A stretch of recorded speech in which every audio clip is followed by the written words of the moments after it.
Good morning student. आज का हमारा टॉपिक रहेगा कक्षा 12वीं व्यवसाय अध्ययन के अंतर्गत आज हम समझने वाले हैं अध्याय 9 वित्तीय प्रबंधन फाइनेंशियल मैनेजमेंट के अंतर्गत आज हम उनका डेफिनेशन और उसका फंक्शन समझने वाले हैं। तो चलिए देखिए, इसके अंतर्गत आज हम समझ जाएंगे वित्तीय प्रबंध की विकास क्या है, वित्तीय प्रबंध का अर्थ और परिभाषा, वित्तीय प्रबंध के उद्देश्य और उसके महत्व क्या क्या है। ठीक है, देखिए हमने अध्याय 8 तक हमारे सब्जेक्ट को 2 भाग में डिवाइड कर दिया गया था, भाग ए और भाग बी, जिसमें हमने भाग ए के अंतर्गत पूरे 8 अध्याय का अध्ययन कर लिया है। 9वां अध्याय हम चल रहे हैं जिसे हम भाग बी के अंतर्गत उसको बांट दिया गया, जिसके अंतर्गत समझेंगे हम इसके इधर बिजनेस फाइनेंस एंड मार्केटिंग वित्तीय बाजार प्रबंध के बाजार के अंतर्गत आज हम समझने वाले हैं अध्याय 9 वित्तीय प्रबंध। तो चलिए स्टार्ट करते हैं सबसे पहले कि ये वित्तीय प्रबंध होता क्या है। तो देखिए, वित्तीय प्रबंध का आशय, उद्देश्य एवं कार्य। तो देखिए क्या होता है, sound financial management is a की ऑफ प्रोग्रेस ऑफ कॉरपोरेशन। सुदृढ़ वित्तीय प्रबंध नियमों की सफलता की क्या मानी गई है, कुंजी मानी गई है। तो चलिए समझते हैं। आप सभी जानते हैं कि वित्त व्यवसाय का क्या है, धार है, मूलाधार है। कोई भी व्यवसाय वित्त के बिना ना तो प्रारंभ पूंजी के बिना ना तो प्रारंभ किया जा सकता है और ना ही चल सकता है। ठीक, व्यवसाय छोटा हो या बड़ा, सभी में वित्त की आवश्यकता को कम नहीं आंका जा सकता। वित्त को वाणिज्य, व्यापार व उद्योग का आधार स्तंभ भी कहा जाता है, आपको सभी को मालूम है। तो वित्त व्यवसाय जगत का एक ऐसा केंद्र बिंदु है जिसके चारों ओर व्यावसायिक क्रियाएं क्या करते रहती है, घूमते रहती है। ठीक है, अब देखिए प्राचीन समय में जब वस्तु विनिमय प्रणाली का चलन, उस समय लोगों की आवश्यकताओं क्या थी, सीमित थी, और वे वस्तु का आदान प्रदान कर अपनी आवश्यकताओं की पूर्ति कर लिया करते थे। लेकिन साथ ही साथ श्रमिकों के कार्य के पारिश्रमिक के रूप में वस्तु दे दी जाती थी और धीरे धीरे औद्योगिक विकास उसका होता जाता था और व्यवसाय के आकार में वृद्धि भी होती गई, जिससे एक प्रभावी मुद्रा की आवश्यकता महसूस की जाने लगी और मुद्रा का विकास क्रमशः क्या हो गया, धीरे धीरे बढ़ता गया। तो देखिए आज प्रत्येक राष्ट्र में प्रभावी व सुदृढ़ मुद्रा प्रचलन में है। ठीक है, अब देखिए मैंने आपको पहले ही बताया था कि वित्तीय प्रबंध नियमों की सफलता की एक क्या है, कुंजी मानी गई है। ठीक है, अब देखिए 20वीं सदी के पूर्व जो व्यावसायिक क्षेत्र में काफ़ी छोटे छोटे क्या थे, उद्योग स्थापित किए गए थे, किंतु इसके बाद ये छोटे छोटे उद्योग बड़े उद्योगों में क्या होते गए, शामिल होने लगे, जिससे प्रबंधकों के समक्ष वित्तीय समस्याएं क्या होने लगी, उत्पन्न होने लगी। ठीक है, मतलब उनके सामने बहुत सारी समस्याओं का आना शुरू हो गया, क्योंकि जो भी व्यावसायिक क्षेत्र थे काफ़ी छोटे छोटे थे और उद्योग क्या नहीं थे, बड़े उद्योग उसमें शामिल नहीं थे। और द्वितीय महायुद्ध के बाद उद्योगों की वित्त व्यवस्था काफ़ी क्या हो गई थी, डगमगा गई और विभिन्न समस्याएं उत्पन्न होने लगी। ठीक है, और स्थिति के अनुकूल बनाने के लिए विभिन्न अर्थशास्त्रियों के द्वारा उसका क्या किया गया, एक योजना बनाना गया और जिसके परिणाम स्वरूप व्यावसायिक जगत को रोकड़ का पूर्वानुमान लगाया। ठीक है, जिसके अंतर्गत आपने अकाउंट में पढ़ा होगा, रोकड़ बजट, प्राप्य बिलों का प्रबंधन, है ना, ये सब क्या किया गया, उसमें शामिल किया गया। और जो वित्तीय विश्लेषण हो गया आपका, इन्वेंटरी कंट्रोल हो गया, आदि को वित्तीय प्रबंध में शामिल किया गया। यही कारण था कि जब वर्तमान समय में वित्तीय प्रबंध वर्णनात्मक से क्या हो गया, विश्लेषणात्मक हो गया, तब वर्तमान समय में विभिन्न अनुपातों के द्वारा वित्त का विश्लेषण कर वित्तीय स्थिति को ज्ञात किया गया। ठीक है, अब देखिए जो वर्तमान समय में वित्त प्रबंध की परीक्षण विज्ञान की भांति विभिन्न अनुपातों विश्लेषणों के द्वारा किया जाने लगा। ठीक है, साथ ही साथ वित्तीय प्रबंध को व्यावसायिक वित्त का एक प्रबंधकीय वित्त या निगम वित्त भी कहा जाने लगा। ठीक, तो देखिए ये हो गया आपका क्या है, वित्तीय प्रबंध का विकास। अब साथ ही साथ मैं आपको समझाती हूँ कि वित्तीय प्रबंध का अर्थ क्या है। तो देखिए वित्तीय प्रबंध को हम सामान्य भाषा में यह कह सकते हैं कि, तो समझते हैं वित्तीय प्रबंध का अर्थ एंड परिभाषा, meaning and definition of financial management.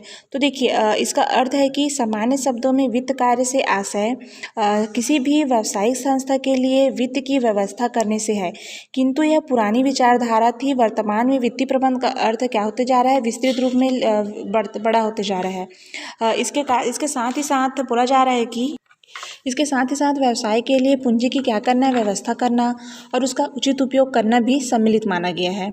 अन्य शब्दों में हम ये भी कह सकते हैं कि वित्त के साधनों व उपयोग के मध्य उचित सामंजस्य बनाए रखना ही क्या है, एक प्रकार का वित्तीय प्रबंध कहलाता है, ताकि उपलब्ध वित्त का अधिकतम उपयोग, उपभोग और विनिमय समय समय पर किया जा सके। ठीक है, तो जो वित्तीय प्रबंध के अंतर्गत पूंजी की व्यवस्था, उपभोग, विनिमय, वितरण, रोकड़ प्रवाह, ठीक है, साख, लाभ, हानि, हानि, बजट, आय एवं व्यय आदि को क्या किया गया है, उसमें सम्मिलित किया गया है। अब देखिए ये क्या हो गया आपका वित्तीय प्रबंध का अर्थ हुआ। अब देखिए विभिन्न विद्वानों ने अपनी अपनी राय इसमें अलग अलग तरीके से बताया गया है। जैसे प्रोफेसर वेस्टन एंड ब्राइगम ने कहा है कि वित्तीय प्रबंध वित्तीय निर्णय लेने की वह क्रिया मानी है जो व्यक्तिगत उद्देश्यों और उपक्रम के उद्देश्यों में क्या है, समन्वय स्थापित करती है। उसी प्रकार से J.L. मैन्सी के अनुसार कहना है कि वित्तीय प्रबंध एक व्यवसाय की वह संचालनात्मक प्रक्रिया है जो कुशल प्रचालनों के लिए क्या माना गया है, एक आवश्यक वित्त को प्राप्त करने और उसको प्रभावशाली ढंग से उपयोग करने के लिए उत्तरदायी मानी गई है। ठीक है, ऐसे अर्थात इन दोनों परिभाषा से हम यही स्पष्ट निकाल सकते हैं कि वित्तीय प्रबंध के अंतर्गत व्यवसाय की वित्तीय क्रियाओं का सफल एवं प्रभावपूर्ण संचालन किया जाता है। ठीक है, इस हेतु वित्त का नियोजन, आवंटन एवं नियंत्रण संबंधित कार्य किए जाते हैं। तो ये क्या हुआ आपका वित्तीय प्रबंध का अर्थ और परिभाषा, जिसमें मैंने आपको मुख्य दो विद्वानों का परिभाषा आपको समझाया। पहला हो गया आपका वेस्टन एंड ब्राइगम के अनुसार और दूसरा हो गया J.L. मैन्सी के अनुसार। ठीक है, ये मैंने आपको समझा दिया वित्तीय प्रबंध का अर्थ और उसकी परिभाषा। अब हम समझते हैं वित्तीय प्रबंध के उद्देश्य। तो देखिए व्यापार में ये वित्तीय प्रबंध का क्या उद्देश्य माना गया है। तो देखिए सामान्यतः वित्तीय प्रबंध का उद्देश्य उपलब्ध वित्तीय साधनों से अधिकतम मतलब बहुत से अधिक लाभ अर्जन करना माना गया है। किंतु अधिकतम लाभ अर्जित करना शब्द क्या है, आपत्तिजनक माना गया। क्यों माना गया है, क्योंकि इससे उपभोक्ताओं का शोषण हो सकता है।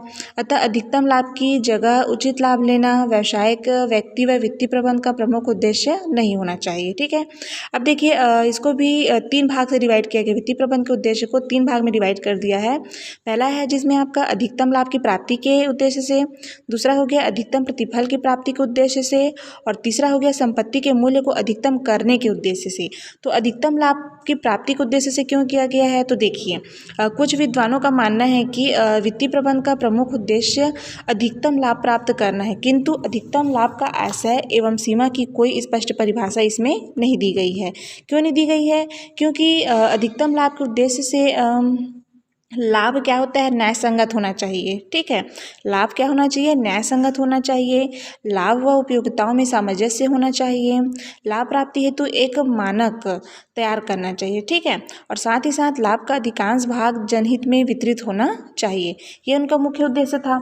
अब दूसरा उद्देश्य था इनका कि अधिकतम प्रतिफल की प्राप्ति के लिए, तो वो क्या था, तो देखिए वित्तीय प्रबंध का दूसरा उद्देश्य लागत और विनियोग द्वारा अधिकतम प्रतिफल की प्राप्ति करना है, जिसे प्रबंध के जो स्वामी होते हैं, स्वामी मतलब अंशधारी, जो ऋण पत्रधारी हो गए, आपके प्रबंधक हो गए, कर्मचारी हो गए और जो श्रमिक हो गए, को अधिकतम आर्थिक लाभ दिया जा सके।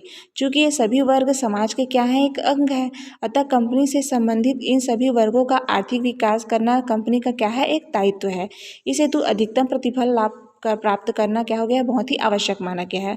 और तीसरा और लास्ट है इनका मुख्य उद्देश्य था कि संपत्ति के मूल्य को अधिकतम करना। तो क्यों करना, तो देखिए जो वर्तमान में लाभ को अधिकतम बढ़ाने के स्थान पर संपत्ति को बढ़ाना जरूरी समझते हैं, जैसे आपका वित्तीय प्रबंध का उद्देश्य माना जाने लगा। ठीक है, लेकिन वित्तीय प्रबंध के अंतर्गत ऐसे कार्य किए जाने चाहिए जिससे उपक्रम की जो संपत्ति के मूल्य में क्या हो सके, वृद्धि हो जाए, और साथ ही साथ संपत्ति के मूल्य में वृद्धि से कंपनी क्या होगी, मजबूत होगी, जिससे कंपनी की साख में भी वृद्धि होगी और इससे सर्वांगीण लाभ प्राप्त होगा। ठीक है, मतलब इससे कंपनी को अधिक से अधिक लाभ प्राप्त होने की संभावना बनी होगी, किससे, वित्तीय प्रबंध के उद्देश्यों को पूरा करते हुए।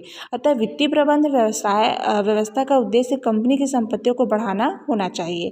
तो ये 3 मुख्य उद्देश्य उनका माना गया है आपका, अधिकतम लाभ की प्राप्ति के उद्देश्य से, अधिकतम प्रतिफल की प्राप्ति के उद्देश्य से और संपत्ति के मूल्य को अधिकतम करने के उद्देश्य से वित्तीय प्रबंध का उद्देश्य क्या किया गया है, सर्वाधिक महत्वपूर्ण माना गया है। तो देखिए नेक्स्ट पॉइंट है आपका क्या, वित्तीय प्रबंध का महत्व।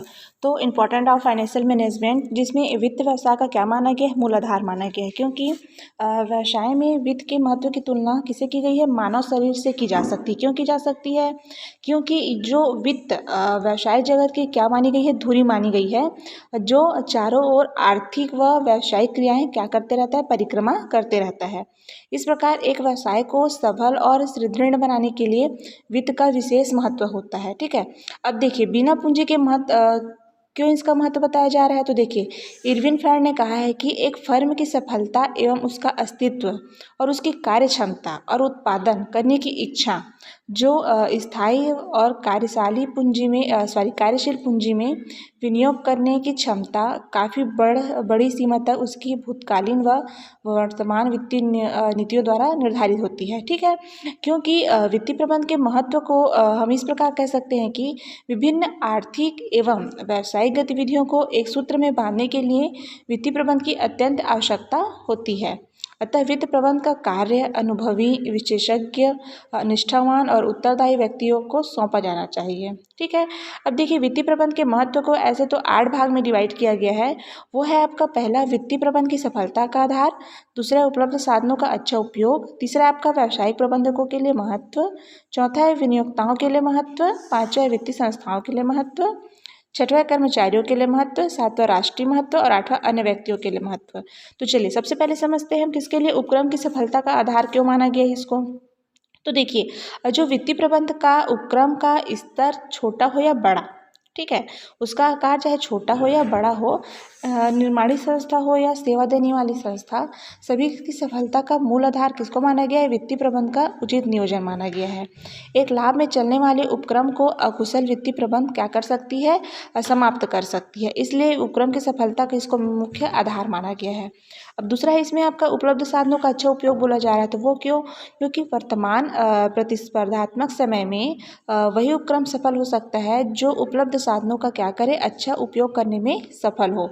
और जो उपलब्ध साधनों का सही उपयोग तभी संभव है जब वहाँ की वित्त व्यवस्था जो प्रबंध है वह क्या हो? कुशल एवं आदर्श हो। ठीक है, क्योंकि वित्तीय प्रबंध साधनों का अच्छा उपयोग करने के लिए भी वित्त की आवश्यकता हमें पूंजी की आवश्यकता पड़ती है। अतः वित्तीय प्रबंध यहाँ भी विशेष महत्व रखता है। ठीक है, अब तीसरा है आपका कि व्यावसायिक उपक्रम के लिए महत्व। तो व्यावसायिक उपक्रम के लिए क्यों महत्व इसको महत्वपूर्ण माना गया है? क्योंकि वित्तीय प्रबंध का सर्वाधिक महत्व व्यवसाय के प्रबंधकों के लिए करते हैं ना, क्योंकि व्यवसाय में आम जनता की पूंजी क्या होती है? नियोजित होती है। साथ ही साथ व्यवसायिक प्रबंधों के महत्व में जनता की पूंजी हेतु जो प्रबंध है उसके रूप में क्या करते हैं? कार्य करते हैं। अतः प्रबंधकों का कर्तव्य होता है कि वे जनता की पूंजी को सुरक्षा और सदुपयोग करें, जिससे अधिक लाभ होने पर अंशधारी होते हैं जो वो अधिक लाभांश दिए जा सके। ठीक है, इस प्रकार संस्था के सफल संचालन के लिए वित्तीय प्रबंध का क्या है? एक महत्वपूर्ण औजार माना गया है। अब चौथा महत्व के अंतर्गत आपका इसमें माना गया है कि विनियोक्ताओं के लिए महत्व। तो विनियोक्ताओं के लिए महत्व क्यों माना गया है? तो देखिए देश की जो आम जनता है अपनी छोटी छोटी बचतों को किसी कंपनी या संस्थाओं में विनियोग करते हैं। ठीक है, इस हेतु उन्हें वित्तीय प्रबंध का ज्ञान आवश्यक है। अन्यथा जो दलाल और जो बीच के व्यक्ति होते हैं उनकी मदद लेकर कभी कभी विनियोक्तागण परेशानी में क्या हो जाते हैं? पड़ जाते हैं। ठीक है, अब पांचवा पॉइंट है आपका वित्तीय संस्थाओं के लिए महत्व। तो वित्तीय संस्थाओं के लिए महत्व क्यों माना गया है? तो वित्तीय संस्थाओं के लिए इसलिए महत्वपूर्ण माना गया है इसको क्योंकि वित्तीय प्रबंध का विशेष महत्व है। क्योंकि किसी संस्था या व्यक्ति को ऋण देना या न देना, इसके निर्णय हेतु वित्तीय प्रबंध का ज्ञान होना बहुत ही आवश्यक है, ताकि धन की सुरक्षा व तरलता में सामंजस्य बना रहे। और छठवां पॉइंट है आपका कर्मचारियों के लिए महत्व। तो कर्मचारियों के लिए जो आपके एम्प्लॉयंस हैं वो आपके लिए क्यों इंपॉर्टेंट हैं? तो वित्तीय प्रबंध का कर्मचारियों के लिए भी अप्रत्यक्ष रूप से महत्व रखता है। क्यों? क्योंकि वित्तीय प्रबंध से संस्था का विकास तो होगा ही, जिससे कर्मचारी भी अपने विकास की इच्छा रखते हैं। अतः अच्छे वित्तीय प्रबंध से कर्मचारियों को अप्रत्यक्ष रूप से वित्तीय लाभ प्राप्त मिलते रहता है। अब राष्ट्रीय महत्व बोला जा रहा है, तो राष्ट्र को क्यों महत्व है इसे किसी वित्तीय प्रबंध से? तो देखिए वित्तीय प्रबंध का सहारा विभिन्न सरकारों को लेना पड़ता है। क्यों लेना पड़ता है? क्योंकि भारत जैसे विकासशील देशों के लिए जहाँ पूंजी सीमित है वहाँ वित्तीय प्रबंध का अत्यधिक महत्वपूर्ण माना गया है। देखिए राष्ट्रीय महत्व के अंतर्गत बताया जा रहा है कि वित्तीय प्रबंध का सहारा विभिन्न सरकारों को लेना पड़ता है बोला जा रहा है। ठीक है, अब लास्ट आपका आता है आठवां अन्य व्यक्तियों के लिए महत्व। क्यों महत्व है? तो वित्तीय प्रबंध का अन्य व्यक्ति जैसे आपके हो गए अर्थशास्त्री, समाजशास्त्री, वाणिज्य शास्त्री, राजनीतिज्ञ, विशेषकर वित्त मंत्री के लिए विशेष महत्व है। चूँकि ज्ञान के अभाव में सही योजनाएं बनाना कठिन कार्य है, लेकिन हम ये भी कह सकते हैं कि वित्तीय प्रबंध का महत्व उद्योग, व्यापार, वित्त, राजनीति, आर्थिक आदि सभी क्षेत्रों में है। अर्थात वित्तीय प्रबंध इन क्षेत्रों में संजीवनी बूटी का कार्य करता है बोला जा रहा है। ठीक है, तो आज का हमारा टॉपिक था वित्तीय प्रबंध, जिसका अर्थ, उद्देश्य और महत्व का हमने क्या किया? अध्ययन किया।